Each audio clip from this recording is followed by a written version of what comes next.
बिस्मिल्लाहिर्रहमानिर्रहीम। अस्सलाम वालेकुम। आज का मेरा टॉपिक है branches of chemistry. Previous lecture के अंदर हम लोगों ने ये स्टडी किया था व्हाट इज़ केमिस्ट्री, केमिस्ट्री क्या होती है, the study of different chemical compositions and chemical properties and chemical changes जो होती है केमिस्ट्री होती है। केमिस्ट्री जो हमारी डेली रूटीन में, हमारी डेली लाइफ के अंदर और इन द मॉडर्न सोसाइटी के अंदर कैसे कैसे रोल प्ले कर रही है। केमिस्ट्री यूज होती है, प्रोड्यूस होती है, यूज़ किया जाता है फूड बनाने में, synthetic fibre, plastic, medicine, soap, detergent. In each chemical industry we have used the chemistry, and by using their properties and by using their percentages amount we have to make different products. इसी तरीके से आज हम पढ़ेंगे branches के chemistry के अंदर। There are so many branches in a wide and deep knowledge. Name of branches.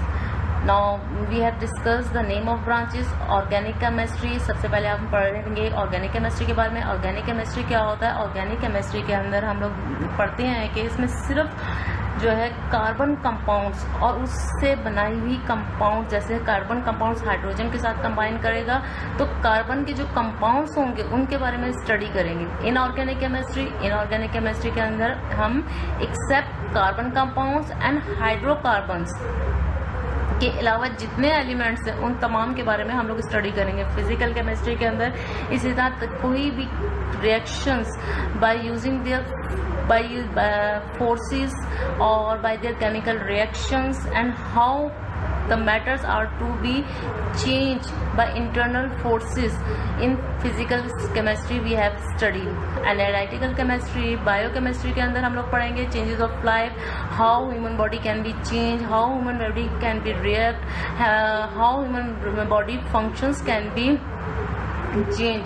Nuclear chemistry के अंदर हम लोग how atoms and molecules are to be change. Industrial chemistry के अंदर पढ़ेंगे how to be things are to be made by their properties, reactions and chemicals. Environmental chemistry के बारे में, पॉलीमेरिक केमिस्ट्री के बारे, इन सब के बारे में हम लोग जो है वन बाय वन ब्रीफली जो है हम लोग स्टडी करेंगे। Now come to the next slide on organic chemistry. Organic chemistry सबसे पहले इसकी डेफिनेशन हम लोग पढ़ते हैं। The study of all those compounds that contain carbons is called organic chemistry. Study of hydrocarbons and their derivatives. अब इसको हम इस तरीके से अच्छी तरह अंडरस्टैंड कर लेते हैं कि वो तमाम कंपाउंड्स जो जिनके अंदर कार्बन मौजूद होता है वो ऑर्गेनिक केमिस्ट्री की ब्रांच में आते हैं, और वो तमाम कार्बन कंपाउंड्स अगर हाइड्रोजन के साथ रिएक्ट होकर कोई कंपाउंड बनाते हैं और उस कार्बन से जो डेरिवेटिव्स आते हैं, जो आपके कंपाउंड्स बनते हैं, वो तमाम ऑर्गेनिक केमिस्ट्री के अंदर स्टडी किए जाते हैं। फॉर एग्जांपल प्लास्टिक हो गया, पेपर हो गया, परफ्यूम हो गया, डिटर्जेंट्स हो गया, ये तमाम वो कंपाउंड्स हैं जिसमें कार्बन और हाइड्रोकार्बन्स मौजूद हैं। जैसे कि मीथेन है, एग्जाम्पल है CH4, ये मीथेन के एग्जाम्पल है जिसमें hydrogen and carbon both are present. तो ये क्या हाइड्रोकार्बन हो गए और ये क्या ऑर्गेनिक केमिस्ट्री में आ गए। ये तमाम इस हाइड्रोकार्बन के डेरिवेटिव्स, मीथेन हो गया, हाइड्रेन हो गया, प्रोपेन हो गया, इन तमाम के अंदर कार्बन और हाइड्रोजन के मॉलिक्यूल्स मौजूद होते हैं। तो ये तमाम ऑर्गेनिक केमिस्ट्री के अंदर स्टडी किए जाते हैं। इसी तरह इनऑर्गेनिक केमिस्ट्री पे आ जाते हैं। अब इसकी डेफिनेशन पहले पढ़ते हैं। In this branch of chemistry we study all elements and their classification, properties and compound except the hydrocarbons and their derivatives. जैसा कि अभी आपको पहले मैंने बताया कि ऑर्गेनिक केमिस्ट्री में क्या था कि आप कार्बन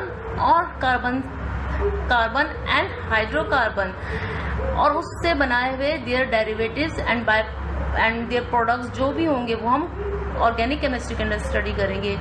लेकिन इनऑर्गेनिक के अंदर एक्सेप्ट कार्बन एंड हाइड्रोकार्बन्स के अलावा जितने हमारे एलिमेंट्स आ जाते हैं और तमाम ऐसे प्रोडक्ट्स और कंपाउंड जिनके अंदर कार्बन और कार्बन से बनाए हुए प्रोडक्ट हाइड्रोकार्बन से बने हुए कंपाउंड्स मौजूद नहीं होते, उनके बारे में हम इनऑर्गेनिक के बारे में केमिस्ट्री में स्टडी करते हैं। इसमें एग्जांपल्स आपके पास आ जाएंगी, वाटर, H2O वाटर, ठीक है, इसमें कार्बन मौजूद नहीं है, सोडियम क्लोराइड, सॉल्ट, NaCl हो गया आपके पास, sodium bicarbonate, baking soda, sodium NaHCO3, paints, medicines, almost every chemical industry हमारी जितनी भी केमिकल इंडस्ट्री है, जैसे टूथपेस्ट में हो गया, सोप हो गया, इन तमाम इंडस्ट्रीज, ऑलमोस्ट मेडिसिन्स भी हो गई, इनके अंदर जो है ना बाइकार्बोनेट्स जो है, हाइड्रोकार्बन्स जो है ऑलमोस्ट बहुत कम यूज किए जाते हैं, जिसकी वजह से ये तमाम प्रोडक्ट जो इनऑर्गेनिक केमिस्ट्री के अंदर होते हैं, और ये इनऑर्गेनिक केमिस्ट्री तमाम हमारी केमिकल इंडस्ट्री के अंदर एप्लीकेबल होती है। इसके बाद हम आ जाते हैं अपने नेक्स्ट हेडिंग की तरफ, फिजिकल केमिस्ट्री। फिजिकल केमिस्ट्री क्या होता है, पहले इसकी हम डेफिनेशन पढ़ लेते हैं। It deals with the study of forces and principle governing in the combination of atoms and molecules in a chemical reaction.